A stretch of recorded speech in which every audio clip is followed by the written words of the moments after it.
Greetings, I am Tom Earl. On this week's episode, we talk the tragedies and triumphs of transformation with Wally B. Check it out. Yeah.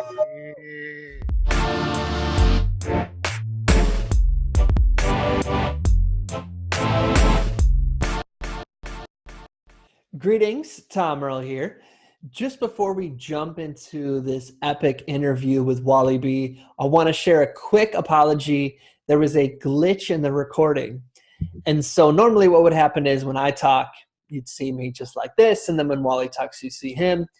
However, for some reason, unbeknownst to me, the recording software actually only recorded Wally the entire time. So when I talk, you're going to see Wally. When Wally talks, you'll see Wally, which I think is a benefit, is a good thing anyways. I think Wally's the better looking of us. So it seems to work out well for all of us. So just wanted to share that if you're like, why are we only seeing Wally? That's the reason. Who knows? The podcast gods weren't smiling in our favor when it came to the recording for this one. All good, though. It's still an amazing interview, so I'm going to step out of the way, and I hope you enjoy this interview with Wally. Greetings. I am Tom Earl, and this is my year of adventure. We know you could be anywhere, so the fact that you are here today, sharing your greatest gifts, your time and energy, means the world to me. I hope you know that in this moment, you are valued, you are loved, and you are appreciated just as you are. As you can see, I am not alone. I have an amazing guest. He goes by the name of Wally B. How's it going today, Wally? I'm doing well, Tom. Good to see you. Happy New Year to you. Thank you so much. Good to see you. Happy New Year to you as well. So for folks who are longtime listeners, first of all, I want to thank you for that, but you'll know Wally for sure. Wally's the most returned guest. And you were the first person to help me launch the live and online expression session. So, just want to thank you so much, Wally, for continuing to come back. And, you're someone that really means a lot to me, and I really admire. I love what you're doing. So anytime you want to come back, hey, let's have you on every month. I don't care. Thank you for the honor of being first, and congratulations on continuing to keep this going. It's a very important platform, and I think, again, a lot of people may not be able to physically attend shows, but I think this provides a great alternative and extension for individuals that are looking to know and learn more about poetry and spoken word. So thank you for continuing to do it. My pleasure. My pleasure. So for the few people out there who don't know who you are yet, you mind if I introduce you to them via your bio? Sure, go right ahead. Okay. Wally B is an ordained minister, spoken word artist, and the founder and former executive director of the Her Tumse Youth Arts Collective. Her Tumse was created in May 2007 to identify, cultivate, and empower youth in activism and advocacy through artistic education and expression. His team has competed for years at Brave New Voices International Youth Poetry Slam Festivals. Wally, you're doing amazing things. And I always like to start the interviews by saying, as much as the bio can capture the awesomeness we're doing, it never really lets us get to know the person. So my first question is actually a prompt. And the prompt is, if you really knew me, you'd know that. Whoa, that's tough. Because there's a lot. Like, if you really, okay, so here's one thing that I've been really trying to get people to understand. If you really knew me, you know that I had to learn how to be an artist. A lot of people, because they know me from the artistic capacity, they believe that, oh, you're such a great performer and writer. This is one of the reasons why, as far as with working with young people and with others, I had to learn how to be an artist. I had to learn as far as with writing, performing, getting comfortable with being creative and out of the box. Those were things that didn't necessarily come natural to me. I'm very methodical and analytical and regimented by nature. And so my degree from college is in business economics. And so if you really knew me, you know that I had to learn how to be an artist. And I believe that if I learned how to do it, and you enjoy my work and my words, then anybody can learn how to do it as well. So I always encourage people to know that if this is something that you want to do, you can learn how to be good at it and to do it from a genuine, authentic place. I love that, because when you see someone who's a master at their craft, you think you must have been born with it, but it sounds like it was a journey for you. Exactly. Mm. And I don't consider myself a master at all. I'm always learning, always growing. I have been so fortunate as far as even with working with young people and youth over the years. I've learned so much from them. They are so out of the box and creative and energetic. And so it's been I hope for them, I hope they know how much they have encouraged and poured into me, as much as I'm credited for as much as I pour into others. But I'm always looking to learn as well, and not only to teach, but also to learn. I love that. Well, I appreciate that, Wally. So here's how I'm thinking we'll do the interview is there's an announcement that you shared about a transition you're going to make or are in the process of making. Let's build up to that though. Sure. So the last time you were on here, or one of the last times where you shared a big update, was you were parting ways with the college as their Yes. operations manager, right? Correct. Right. And you're going into being a full-time artist. Yes. Let's start there. What's been going on since then? What have you learned? Let's start there and lead up until where we are now. So that was August 28th, 2015. And I left my position as a full-time facilities manager at a major university here in Tampa. It was an amazing 15 years. I loved it.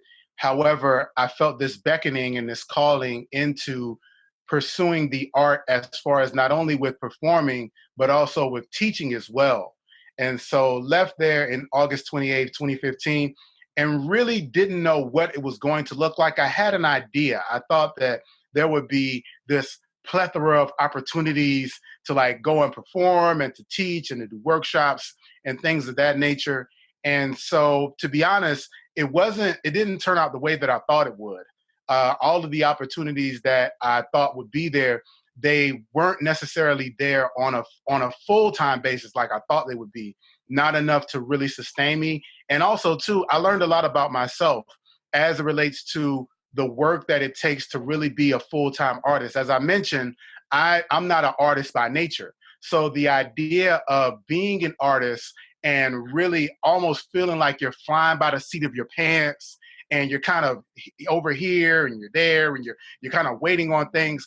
That's not who I am. Like I'm a planner, I'm an organizer. And so that was very, very difficult for me. So I found being a full-time artist really difficult. And again, it wasn't just because of the difficulty in the path, but it was also, again, some things that I recognized about myself as related to art, and thinking that I'd gotten to a place where, okay, the poems that I have now are good enough, and really seeing it as an opportunity to also focus more on writing and really sharpen my performances and things of that nature. So it was a very humbling experience. And I ended up in 2016 getting on and becoming the instructor for middle school girls at an all girls after school program, all girl identifying after school program. And so that obviously was a great experience because it did allow me to serve in a teaching capacity. It also allowed me to utilize more of my creative and artistic skills in a capacity that was at least somewhat structured and appreciative, and they appreciated that, and I appreciated the opportunities to kind of really sharpen those skills as well. So I was there, and that was an organization called the Center for Girls here in Tampa. It was absolutely phenomenal, and I was there for 2 years, and then went back into being a full-time poet and really focusing on cultivating Her Tumse and helping that become a nonprofit entity, and really beginning to focus on really establishing the cohesion that was needed in the spoken word poetry community here in Tampa Bay. And so there I was in that particular realm for about 6 months. And then one of my colleagues from the university actually reached out to me because she was familiar and supported a lot of the work that I was doing in the community on the poetry and spoken word side. And she said, hey, I know that you're focused on your artistic work in the community, but there's this great position that I think you would be perfect for. And what was interesting about that is the role really spoke to a desire that I had in my heart to really help bridge the gap between the university and also the African American community here in Tampa Bay. And so it was an offer that I absolutely couldn't pass up. And so that was January of 2019 that I went back to the university in a different capacity. And so, yeah, it's been a really, but I tell you, those 4 years, well, 3.5, I tell you, it was a roller coaster. It was truly the life of an artist. And so, yeah, it was something. That was, have you given this update before? Because that was well done. No. And again, like that was one of the reasons why I was so excited to talk to you about it. Because again, when people look at artists, or you hear artists on stage and you listen to their work, it's very easy to admire, like, wow, they're really great. But you don't oftentimes know the stories and the work and everything that goes into what you're looking at. And it looks glamorous and it looks great, but you have to have the stomach for it, and you really have to have the work ethic. And for me, it turned out that I didn't necessarily have the work ethic to be the type of artist that I thought I was in a full-time capacity. And so I was surprised and a little disappointed at myself, but also too, it helped to also satisfy a kind of an inquiry that I had about what my life would be like, or what it would be like to do that. The success oftentimes isn't in solving the problem, but it's actually in having the courage to address the issue, or to step out on faith and really kind of move forward in some of the desires you may have in your heart to do. Where did that courage come from for you to scratch that itch, to ask that question, to take that leap of faith? Where did you find that? Well, my spiritual background, obviously, being a person that is that I believe we are all spiritual beings first. I believe that we are not humans that have a soul and a spirit. I believe that we are spirits that have a soul and we live in a body. So it's actually, for me, I believe it's from the inside out. So that's the root of it. But also, too, as I mentioned, being around all of the great energy of not only the youth and the artists, the young artists that I'm around, but the adult poets as well.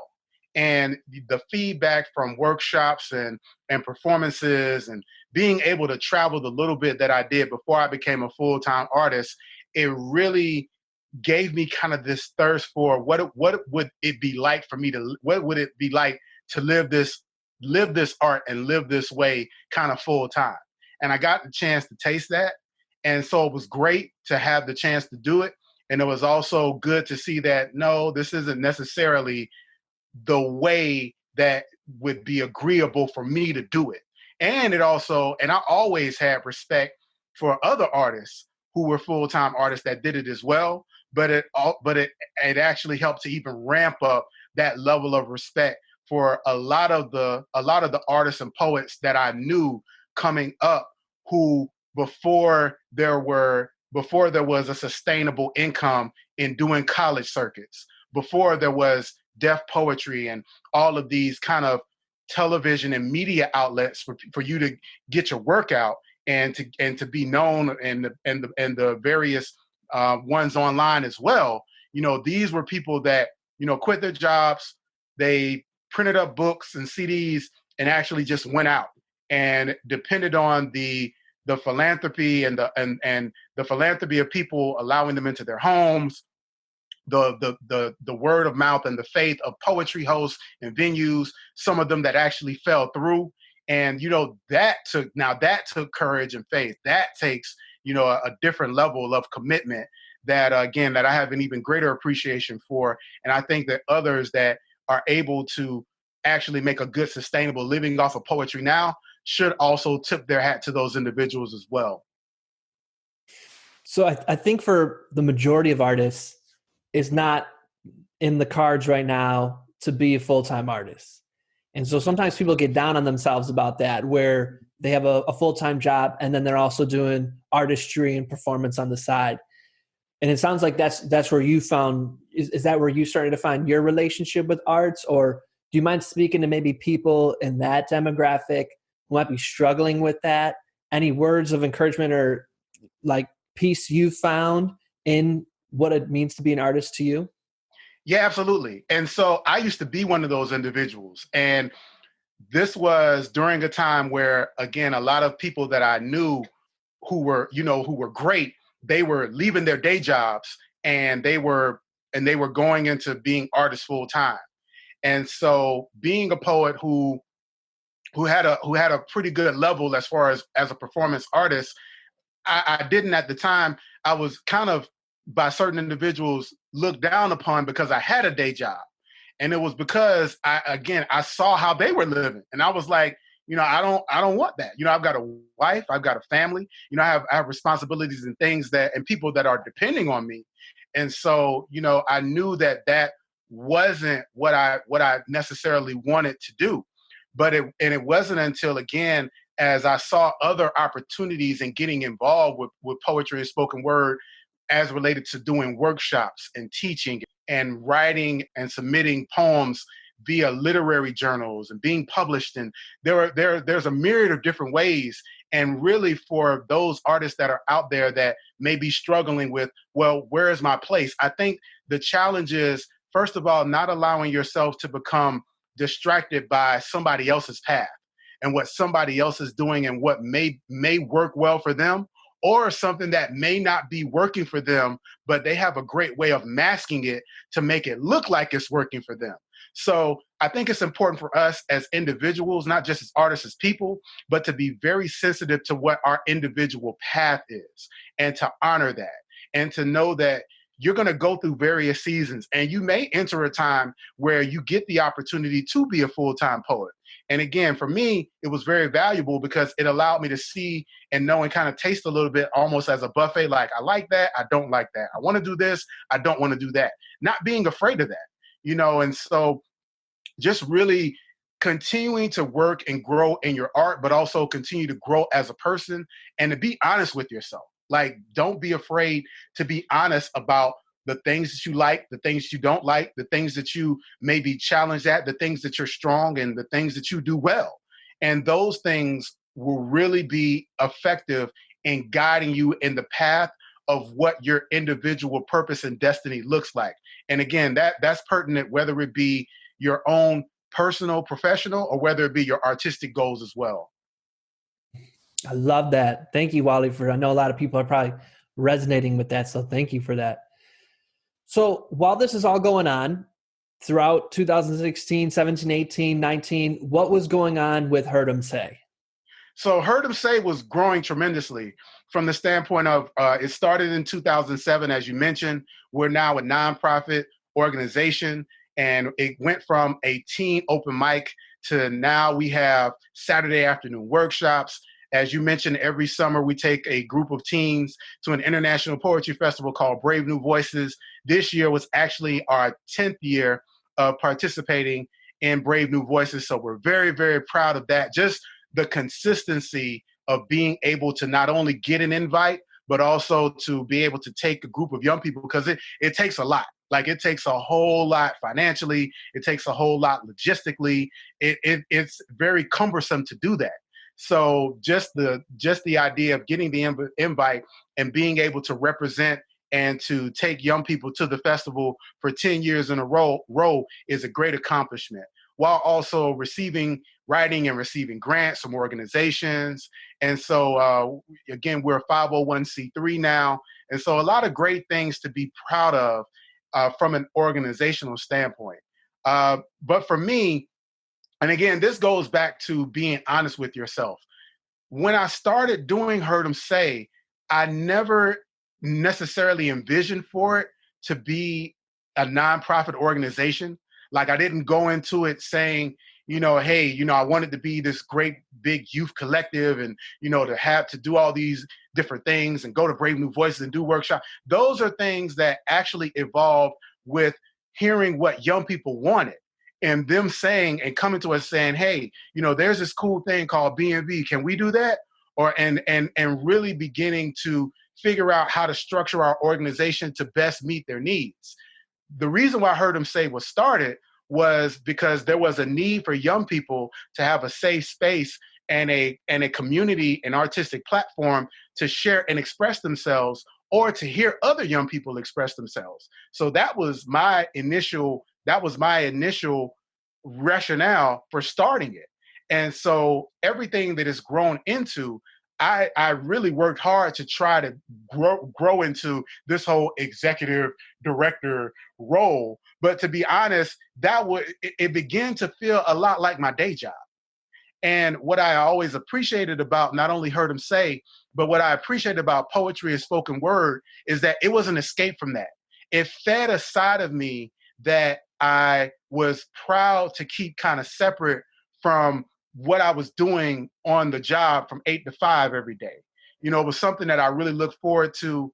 And over time, what I began to realize is that it was impossible to keep those, to keep kind of your food separated. You know how growing up, you go in the cafeteria, and if you're old school, they had the trays where it had the different compartments, and your applesauce was in one, your vegetables was in one, your food was in another, and your milk carton was on the side. Well, again, by nature, remember, I'm regimented, methodical, and analytical. So that always made sense to me that my work is my work, poetry is poetry, the job is the job, Her Tumse is Her Tumse. But the more I begin to get more involved in things in the community, the more Her Tumse continued to grow, the more I continued to, people begin to hear about it on my job. And I kind of got upset about it at first because I'm like, this has, I know this is that don't worry about my poetry. That's my poetry. I'm here for work. But, I begin to realize that those were all just different layers of me. And a lot of people like to call them masks, but I don't call them masks. I call them layers. And there are different sides of us. All of them are true components of who we are, but they're just different sides that different people see and experience from us. And so Her Tumse continued to grow and develop. There were people that really came alongside to help with the growth of Her Tumse as far as the leadership team. People like Liz Presley, Dennis Amadeus, Angela Lawrence, Curtis Davis, Zen Christian Mott, Brianna Sizik, TQ Tanquilla Hallback, and also Kalila, who is now a mayor of a city now. So those individuals have come alongside and partnered as far as on the leadership to really help grow the capacity of the program. And what we are now would have never been possible without their contributions. And a lot of those people will recognize from past guests. One of those people is a former roommate. So I love a lot of those people that you name for sure. Okay, so it becomes a 501c3, mm-hmm. and your role, I'm guessing now I'm pontificating. Mm-hmm. So then your role and your responsibilities as an executive director become more and more. And what a lot of people don't know is that the executive director is usually the furthest from the actual fun stuff, the program delivery. Their job is just to raise money. Yeah. So is that what you started to experience? Yeah, it was. And again, I really struggled with that. First of all, I struggle with, feeling like you're asking people for money. I've never been that type of person, even with Her Tumse, as far as with, I believe in partnerships. And even not even looking for sponsorships, but we want people to know that we believe in having value in the relationship. We're not looking for a handout. We're not looking for anyone to just give us something because these are young people and they're cute and won't you please give to the poor youth poets? No, we provide partnerships where we'll include logos on flyers, but we want to look for opportunities to partner with individuals in the community. But again, as you mentioned, moving further and further away from kind of the show logistics and all the fun things that, as it relates to the curriculum and doing workshops and hosting the open mics and being a part of some of the having interactions with the young people, those things really begin to become less and less, or I had to choose between one and the other. And to be honest, I kind of really began to falter at both, where I wanted to stay out of the way of this amazing leadership team that we have, and not to kind of short circuit or to mess up any of the great ideas and curriculum and various things that they want to do, while also in the community building these relationships and writing grants and meeting with different individuals and being told no, and while getting over again the idea that you need this income in order to help sustain a lot of the programming and the things that these young people are looking forward to. So trying to remain focused on what's important, it was a really difficult thing as well, while you're so far away from doing the things that you really, really love and the reason why you started. So yeah, it was really hard. So you kind of talked a little bit before about the misconceptions or the perceptions of leadership, where it seems like everything's great, you're on the stage, you're giving the speeches. What were some of the things that you like want to kind of break that third wall, share with people that they might not know about what it's like to be a leader of a big nonprofit, or any sort of leader who's kind of at the top of something? You know what I mean? So one of the difficulties that you come to in leadership, especially with an organization like Her Tumse, is you fight becoming irrelevant. And what I mean by that is, again, because I started from an initial place, as the organization grows and evolves, I have to grow and evolve too. And also with different, as the young people change, and as their needs often change. And so even with some of the things, and to be perfectly honest and transparent, with a lot of the mental health challenges that our young people are experiencing, a lot of the remembering certain gender pronouns and the importance of those things, and being mindful and respectful. Those are things that, to be perfectly honest, I was challenged with, because I hadn't necessarily had to really deal with them before, and so I really struggled, to be perfectly honest. And I struggled because, and one of the reasons why I struggled is because I never wanted, or you never want a young person to come and experience and leave the experience worse than they came.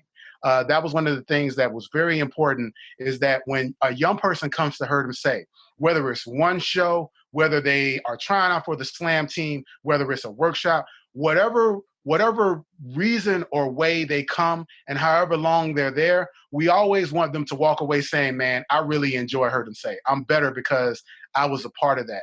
And so I really began to be challenged in my personal walk, to know if I was being a detriment to the future of the direction of the program.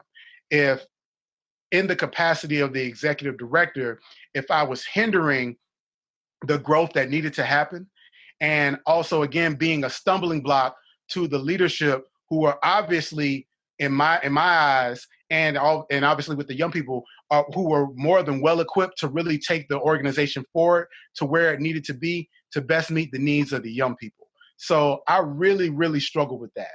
And there were times where I wanted to just kind of disappear, where but at the same time, you don't want young people to feel like you're quitting on them. You're trying to grow and evolve, and you're learning, and you're also trying to get to a place to where you're evolving, but recognizing too that maybe you've come to the end of accomplishing what you were meant to accomplish in the role that you're in.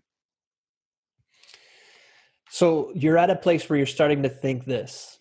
Does that bring us to where we're at now, or was there some other roads you took that brought you to this moment that you're at now? Yeah, there were a myriad of different things. It was not only the challenges with Her Tumse, but also in my personal life as well, with professionally, figuring out exactly what I wanted to do and what I wanted as a professional, as an individual artist as well. I didn't have as much time to dedicate to my own individual art, because I'm an artist first as well. And so wanting to concentrate more on that. I'm a father, I'm a husband, I'm a son, and have the honor of being able to help with my parents and to assist them. And so wanting to make sure that I'm able to give all that I can give in those capacities as well. And so I began to look at kind of the whole composite. And after having a conversation with my wife, I came to the conclusion, and obviously with prayer and meditation as well, came to the conclusion that it was in the best interest and it was time for me to take a step back from Her Tumse and to step down from the role as executive director effective December 31st, 2019. Wow. Who was the first person you told, or how did you tell your team after you and talking with your wife and God that you decided? How did you approach that conversation? So I really wanted to get instruction as far as with, again, the regimented analytical side was like, okay, we need a plan. If this is the next step, then there needs to be a plan in order to implement how this transition is going to take place. And again, that was in an effort to protect the young people, for them to know that this is not because of you. This is not anybody quitting on you. This is about putting you all in a position where your needs can be met, and to not stunt what Her Tumse needs to be and what it's growing into, and having the right individuals doing the right things. And so again, praying and getting insight and figuring out who exactly would be the best person to step into these shoes as the executive director. And that person was an individual who, since 2013, has come alongside. I actually asked her to partner with me. This was the first year that Tampa was sending a team to Brave New Voices as an individual city. The previous 3 years before that, we'd actually gone as a partnership with Orlando.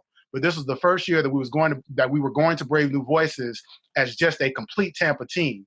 And it just happened that I had all female identifying, gender identifying females.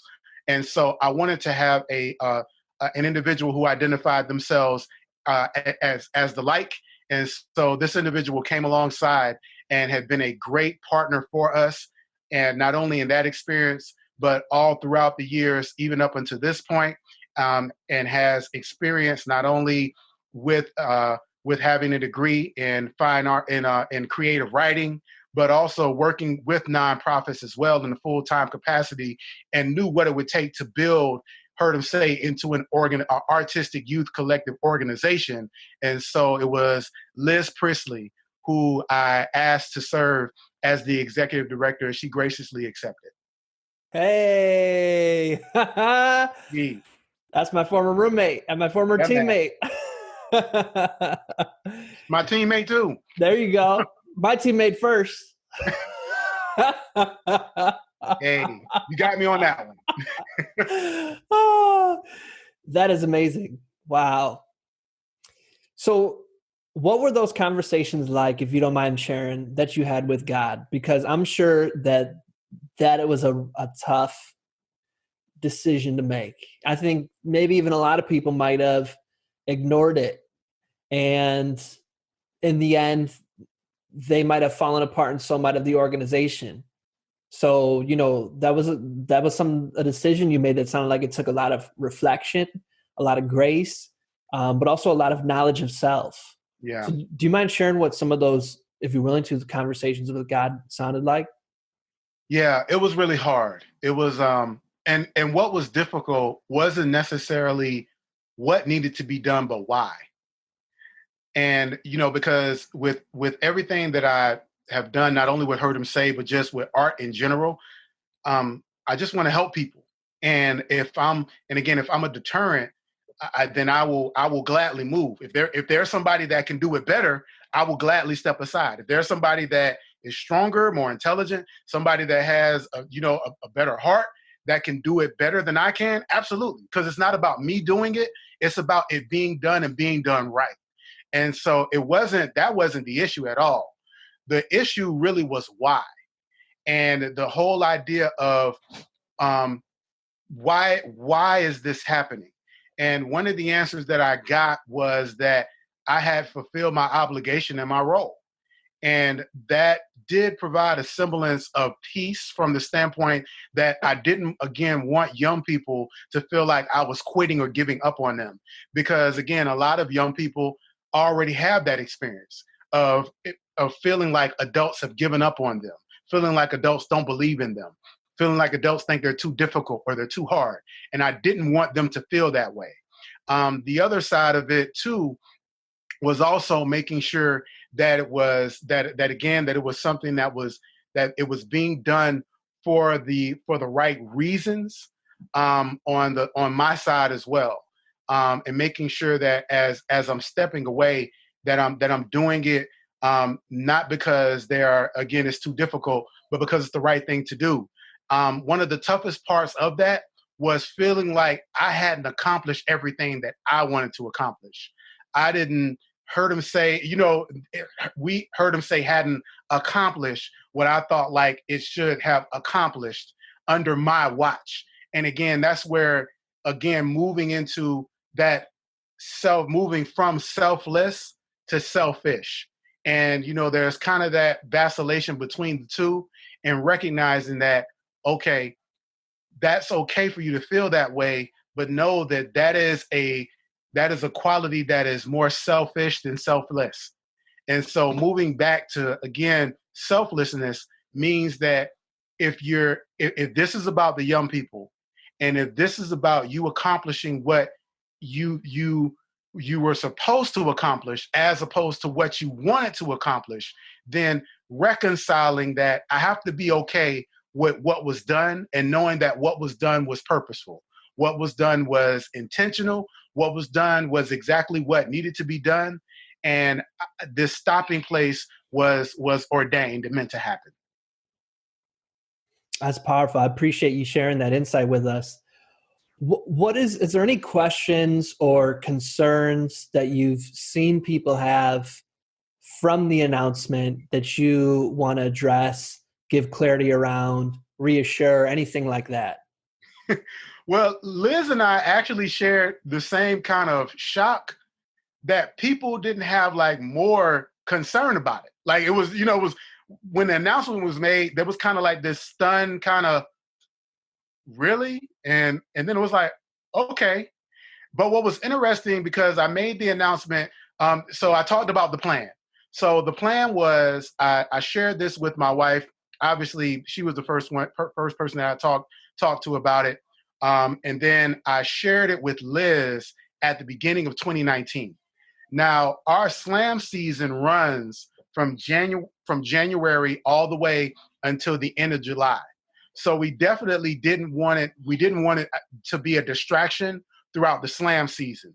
So what we decided to do was share it with Liz, started putting some things in place, and then I was going to share it with my family starting in kind of July, and then in August, beginning of August, I shared it with the leadership team, August of 2019, shared it with the leadership team. And then the end of August at the Her Tumse show, I shared it at the show publicly. So everybody at the show heard it first as far as publicly. And then I actually typed up an email, sent out something on social media. People were, sorry to see you go, blah, blah, blah. So that was August. That was the end of August, right? So December 2019, I say, hey, join me at my last Her Tumse on Friday, December 20th. And the shock came back. Everybody's like, "You're really leaving?" Like it was like they didn't believe it. Like you're really leaving? Like you're really leaving? Oh my God! It was like that's when the panic kind of set in from everybody, and like the realization of, wow, he's really leaving. And so that was hard.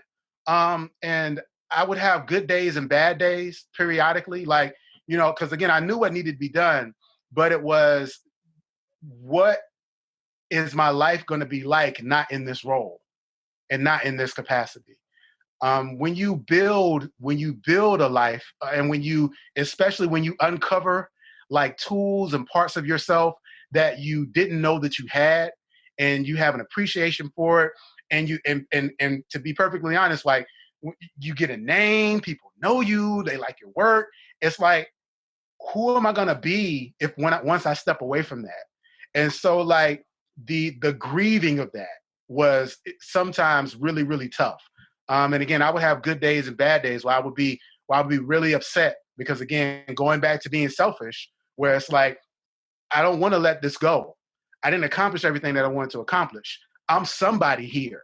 And when I walk away, there's no guarantee that I'm going to be somebody, wherever I'm going. And I don't even know where I'm going, so it's like I'm walking away. I don't know what I'm walking necessarily away to.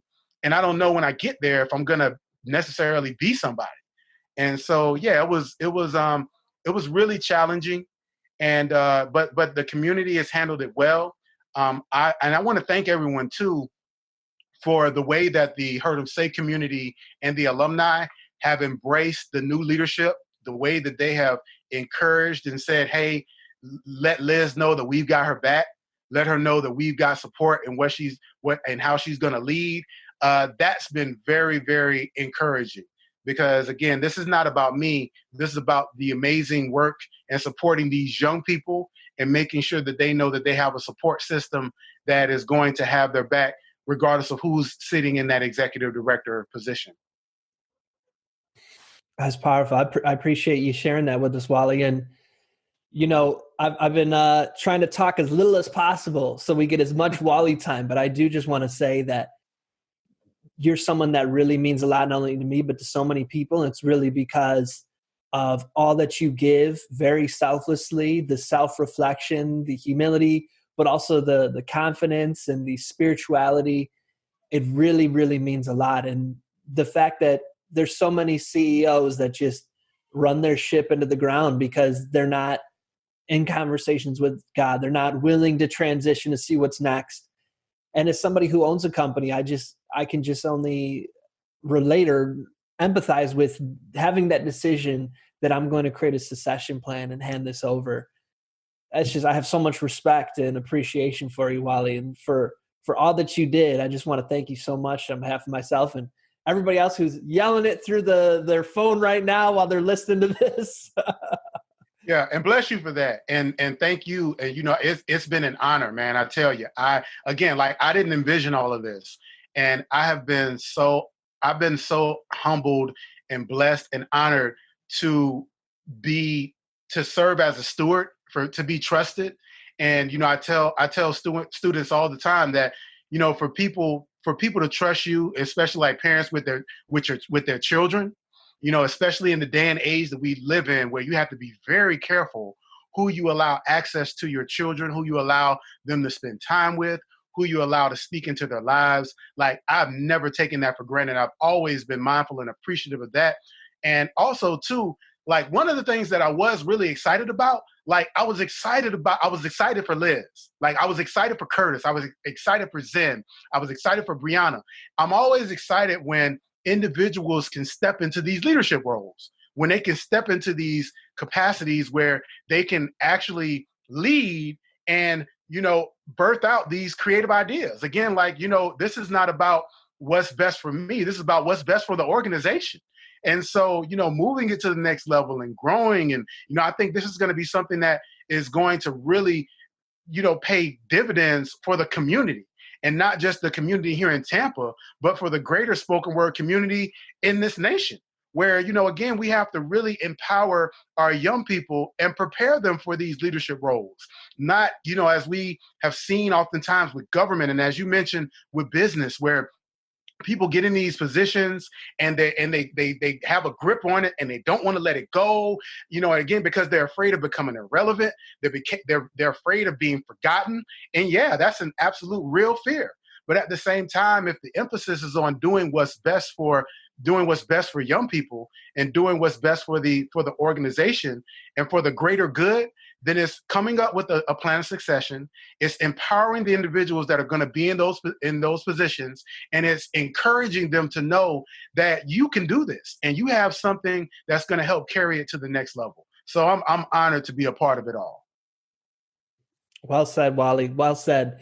I thank you so much for sharing all that, Wally. And I know you mentioned that you did have a poem that you wrote to honor the that you shared with everybody at your last show. Is that correct? Yes. So I wanted to, and it actually, I didn't plan to do it. It was something that I actually found. It was an older poem that when I was funny, when I was on the Sacred Sound Slam team that we never got a chance to do, and that we never finished. And so it was my part. And so as I started reading it, I was like, wow, this is, when you write for a while as an artist, poems and prompts and those things kind of call you. Like, so like, like when you hear something, when you see something, when you're like, okay, I'm supposed to write that. So it's like when I saw it and I read it, I was like, I knew I needed to finish it, and I knew exactly who it was for, who and what it was for. So yeah, the poem is called Forward. And I heard him say, the youth are the future. And so I tell them, travel on paths not yet cut or seen. Never yell, cut, or seen until you have completed the production. Your life is reality TV, so never stop running. The whole world is waiting for you to say something. Why waste words when windows wish they could live as openly? No, we won't always agree. Your heart and your mind will often fight over who should speak. Clearing hurdles, it may not be as easy as you think, but remember to gather the lesson from every stumble and keep moving forward. Forward, you can do it. 4 words, you can. Do it. Get over it or go through it. It's your choice. It's your voice that signifies a changing of the guard. Let them fear a new era of snapback, new era wearing scholars. Homeschool philosophers tell them, you write operas that the world will never see unless underprivileged children get in free. Stare dead presidents in the face until their puppet strings are no more. We cannot afford a hollow generation. Your soul is sacred like the sounds of silence, and I know they told you to be quiet. Told you that recognition must be earned, that you must be governed by your ears. But if you cannot regurgitate what you hear, then how do you know if you have truly learned? Their words were for winter, but as daffodils unfurl, you must release the pearls in your mouth and fulfill your obligation. Do not be afraid when your pulse is racing. Be afraid when it's not. Fear the unfeeling that numbs your speech, the screeching of brakes halting you from moving forward.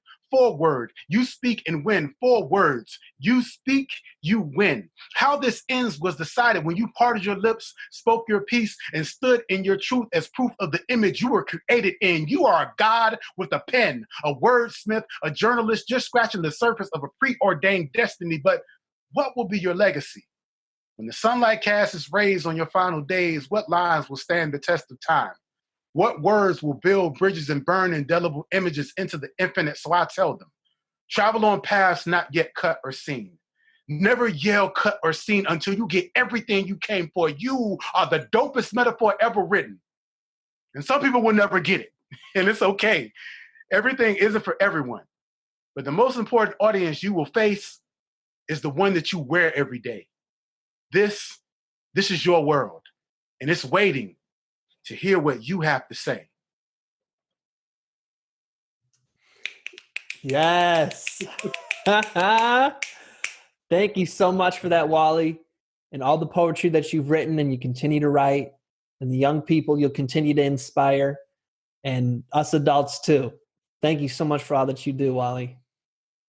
Man, to God be the glory. Thank you all so much for, again, your support of Her Tumse, for, again, entrusting me in this role and capacity. I'm excited about what's ahead, even though I don't necessarily know what it looks like, but I'm excited about what's ahead for Her Tumse. I'm grateful again for the individuals that are taking the mantle and see the value in it and are going to lead this great work forward. And thank you again, Tom, for your amazing work and providing this platform. Of course, it's my pleasure. It's my honor, Wally. Where can people support Her Tumse? Where can they connect with you? All of those kind of things. Sure. So what I'm asking people to do is, in lieu of going away presents for me, please consider making a donation to Her Tumse on their website, our website, because I am the founder. So on our website at www.hertumse.org. Also, you can also reach me on Facebook at Walter Wally B Jennings, and you can also reach me via email at Wally B Clark. That's WALLY B as in boy, CLARK @gmail.com. And show notes today, tommerl.com/Wally, tommerl.com/WALLY, tommerl.com/Wally is where you'll find all of today's show notes and links to donate. Before we sign off, we would be remiss if we didn't wish everybody a happy Martin Luther King Jr. Day. Indeed. Wally, if you want to share, what does this day mean to you, or is there anything, that you want to share about Martin Luther King Jr. that matters to you or is significant for you? Sure. So Dr. Martin Luther King obviously was a very influential figure in my life, as I know with most people. But as an African American man, he was one of the first figures that I heard about who made a difference. And to be honest, a lot of what he has done or what he did during his life actually inspired me. And the importance of making a difference, no matter what your skill set, interests, or where your gifts or talents lie, is an example I think that we can all benefit from, and one that Dr. Martin Luther King set. And so, on a personal note, my daughter was actually born on Dr. Martin Luther King's birthday. And so she has always taken pride in that. And again, I'm honored that she thinks enough of him to take pride in being able to say that she was born on January the 15th, his birthday. So I definitely join in everyone else with the celebration of Dr. King's birthday. And let's follow his example again in using our gifts and our talents and our passions for the greater good of humanity and to walk out our purpose and our destiny. I mean, Wally, there's 300 more questions I have. So many questions. I'm sure people are like, why did you ask this? So folks, I apologize. We're limited time with Wally. So I hope I was able to do your story justice of this part of it. Maybe what you can do is compile a bunch of the interviews we've done and turn that into your memoir part 1. That'd be dope. Yeah. If I ever write a book, I think you'd be the person that I want to work with. Like it sounds like if I ever wrote a book or did a documentary, or if I ever got famous enough where somebody wanted to do a biography or something on me, I would insist that I'm interviewed by Mr. Tom Earl. I appreciate that, Wally. I thank you so much. I look forward to you coming back maybe a year from now, year and a half from now, 2 years absolute tops, and sharing with us, what you've been doing in the meantime and all of the amazingness that you've done. So does that sound good? Absolutely. Can I give one quick shout out too? Let's do it. So for those of you who are into poetry and spoken word, and especially Poetry Slam, very excited to announce that in June of 2020, the largest regional Poetry Slam is coming back to Tampa. It's called Southern Fried Poetry Slam. The last time it was here, it was June of 2012. There was an artist by the name of Tom Earl who represented on Final Stage. And so very excited about having Southern Fried come back to the city of Tampa. And yes, there will be poets and artists from all over the United States. It's the largest regional poetry slam in the nation. So go ahead and start making plans and provision to come to Tampa on the second, the third week, I believe it's June, the 6th through the 9th. Here in Tampa Bay. So excited about having Southern Fried come back, and hopefully you all will join us here. Oh man, I think I'm going to come back. I think I'm going to come there and introduce everybody to my child and everything like that. Oh, yeah. What a blessing. I literally, when I found out I was on Final Stage with our team, fell over. Like I fell over. I was so excited. Yeah. I tell people all the time, people like, I was talking to Dennis Amadeus, and he was talking about like, what's it like to be on Final Stage? And, you go into it wanting to win. But what I realized, like, the privilege of being able to perform in front of all of your colleagues, like in front of all of your contemporaries, you know what I mean? Like, that's the real win. Like, that's the real reward, that all of your colleagues, they get a chance to hear your work. And so, and the validations and the love that you get from your contemporaries is such an invaluable thing, man. So, yeah. I love that. Wally, thank you so much. Our closing ritual is for you to share an invitation with those listening. So what would you like to invite them to consider, to think about, to do, to become, to evolve into? What is your invitation? So my invitation to everyone listening right now is to have the courage to tell your personal story, your journey, and your experience. There is someone that needs to hear your experiences. What you have to say may save my life. So please do not be afraid to share your story, to share your journey, and to share your experience. Know that it didn't defeat you, it didn't kill you, and you are alive to tell the story, and you should. I mean, thank you once again, Wally. I got so much love for you and all that you do. I look forward to us continuing to walk this journey together. Bless you, Tom Earl. Keep on keeping on. I will. Thank you. And to all of those listening, as always, we're wishing you peace and blessings. Thank you. One more thing. I'd love to continue the conversation. Feel free to join me at tomearl.com/join. Subscribe below, or let's connect on social media. Tom Earl Artist. Thanks again for watching.